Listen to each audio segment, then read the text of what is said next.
Welcome to Weekly Geek. It's Geek Time, and we're broadcasting today from the future home of the Lamoille Green Screen Studio. Yes. How's Megan today? Megan's great. How's Gil? Good. You just got back from Dynamic Landscapes, Megan. You want to give us, I'm only going to give you 15 seconds of highlights, so hit it. Okay, basically, Dynamic Landscapes, awesome professionals coming together to discuss technology, and I met a lot of librarians and have a lot of great ideas. I'm going to come up with a separate blurb about Dynamic Landscapes because there was so much that I learned, but I did learn that a lot of people are using Twitter for professional development, which we already knew, because we already do. But that leads into our thing that we're doing in the library right now, shelfies. So, shelfies are a way to, it's going to pop up? Yes, of course it's it. I don't know what the password is. 1111. Oh, KKK. I might change that now. That we broadcast it. Yeah, now you broadcast it. So basically, a shelfie is a picture that you take of yourself holding a book that you recommend. Now, as you can see, we've got some great, awesome pictures that we have of people recommending books. So you have like 15 students so far, is that right? Yes, 15 or 16. Nice. Some adults too. And if you want to do one of these, all you have to do is hashtag shelfie to at Lamoille Library or at LUHS Lancers. We've got some great ones, and this one as well as another one have been retweeted by the authors, which is really cool. It means that the authors are connecting with the students, and the students can see that. So the authors of the actual books are retweeting, they're seeing it, they're liking it, and the actual person who wrote the book. Yes, they are actually acknowledging that and retweeting it to their thread. So this is a real world connection, right? Oh, it totally is. That's awesome. And it's getting the students really fired up about their summer reading projects, which are coming up. People are choosing books this week and next. So we both love Twitter. We use it. I use it professionally almost exclusively. It's all I use it for is to get information professionally. It's great.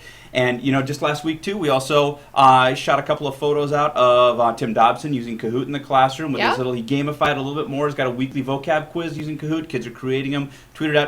Got tweeted out by @Kahoot. And it was great. So cool. And Thousands of people checking out our school. I tweeted out pictures about Prezi that I saw in Mr. Tormey's classroom, and Prezi actually favorited that as well. Nice. Yeah. And I looked up the person you wanted to feature, actually, Joyce Valenza. Yes. Who is the speaker at Dynamic Landscapes, kind of probably one of the top 5 most famous librarians out there, and it's great that we can connect with her via Twitter. It is. She's got a couple of really cool Twitter things. One of them I looked at was how she's got a little tool that will allow her to see how many friends, how many retweets she gets and stuff like that. She's got 118 friends just last week. Oh, wow. That's amazing. That tells you who Joyce Valenza is in the library and the learning community. Yeah. She's huge. And if you're looking for a job now in the libraries and you don't know Twitter and you don't know Joyce Valenza and you get in an interview situation, you're probably out of luck. Right, you need to know these things. Right. So, if you want to follow someone on Twitter, @Joyce Valenza, she's a great resource for all kinds of different tech tools. And thoughts on teaching, just kind of big stuff, big ideas, just kind of a really nice person to check in with. And Megan, how often do you check in with Joyce Valenza? Like, do you do it daily? Do you do it? Probably weekly. Weekly. But I have my Flipboard set up, so I get my Twitter feed. So it kind of highlights the ones that I really like. Right. So, and then you'll retweet some of the stuff that you like from her. I retweet a lot of stuff. And it's fantastic. It is. So you don't have to look at it every day. You don't have to follow it day by day by day. And she had a really great one a couple of days ago that I actually retweeted about how to use Twitter in professional development situations. So you can have a Twitter feed behind you, which is a really cool idea. It is cool. So people can tweet stuff out.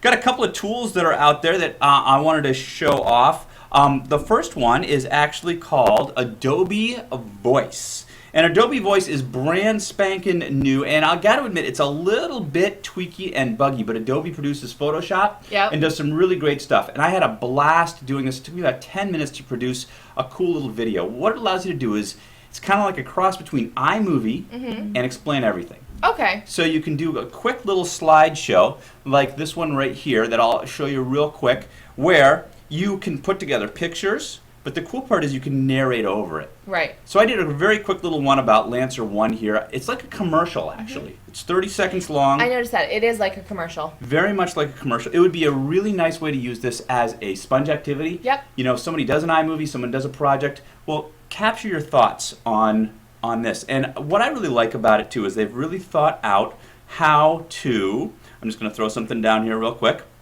how to do a template. So they got all these nice templates here, which I really like. So you can really just tell a student to say, listen, I want you to do a summary of your project in show and tell. All right, and you scroll down through. One of the problems with it is it's very laggy, I found. So at the end of a project, it takes literally 5 or 6 minutes to upload the video to an iCloud or a Adobe Cloud account. But check this out. This is what I like. Down here at the bottom, I'm not sure if you can see it on my screen share at this point, but I'm going to pull it up here. Down here at the bottom, you have these templates. So they actually prompt you with questions. So for this one, it says about me, and then what is it and why. And this was, again, showing something off. And you can just kind of fill in the blanks. It's really cool. So it looks like it's kind of storyboarding it for you. So it's prompting you to make the storyboard right there. Exactly. And it gives you, introduce yourself, make it personal, connect to your audience, or reinforce your credibility. So as you're presenting this idea, it tells you what to talk about. Right. So what I really like about that is it kind of storyboards as you go along, and you can really produce some great stuff in start to finish, 5 or 6 minutes that look really presentable to other people. The other thing I really like about it is the access to different things. You can take a picture, you can find photos, you can access your Dropbox, Facebook up there, which is really nice for student memoirs and if you wanted to capture personal student pictures. And I like the fact that they use Creative Commons for pictures there. I better not type that in. I don't know what I will get. Seriously. We'll say job. That's kind of an ambiguous one. And it'll give you a bunch of pictures that you can just plop right down in there and then go. And it has a nice stylized look to it. You know, Adobe's been doing Photoshop for years, which is one of the best programs out there for photo editing, and they've done a nice job with this one too. It's free for now. I would grab it, throw it in there. Really nice for 30-second little presentations or reflections and summaries for students who don't want to write them out. Sounds good. All right. So we've got one other thing we wanted to show off kind of quickly here. What I wanted to show people very, very quickly is, one of the issues with Google Drive on the iPad, Megan, as you well know, is that it's difficult to share with a lot of people. It's so hard. I don't know why it's so hard. It shouldn't be this hard, definitely. So there's a couple of quick tricks to that, and I'll just be cruise along here. So if you do a Google search for Google Drive, right in Safari, all right, you can actually go to a Google Drive. It might take you to a mobile version that looks a little different than this, but it looks just like your desktop. And if you scroll all the way down to the bottom, it's very clunky like this, but it's okay for when you're sharing. If you had stuff that you wanted to share, you can't do this in Google Drive on the iPad, but you can do it in Google Drive desktop through a browser. So it's kind of a browser version of doing stuff, and it's pretty cool. And then you can change the settings. So say you needed to share something with an entire class, or you need to make your link public because you're posting it someplace, this is the way to do it. And so really what it is going to Google through a browser, your Google Drive through a browser, and changing the sharing settings instead of trying to do it doing it through the Google Drive app. Okay. So there you go. A quick little tip there. Shout outs to Adriana Fox. Because she's awesome.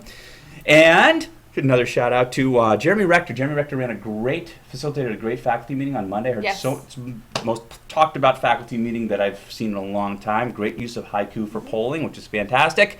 And Joseph, Lori, Chris, and Katie for doing a little ed camp down in the middle school on a Monday after school. Fantastic stuff they've got going on. And of course, Joseph and Lori presented at Dynamic Landscapes. Yes, they did.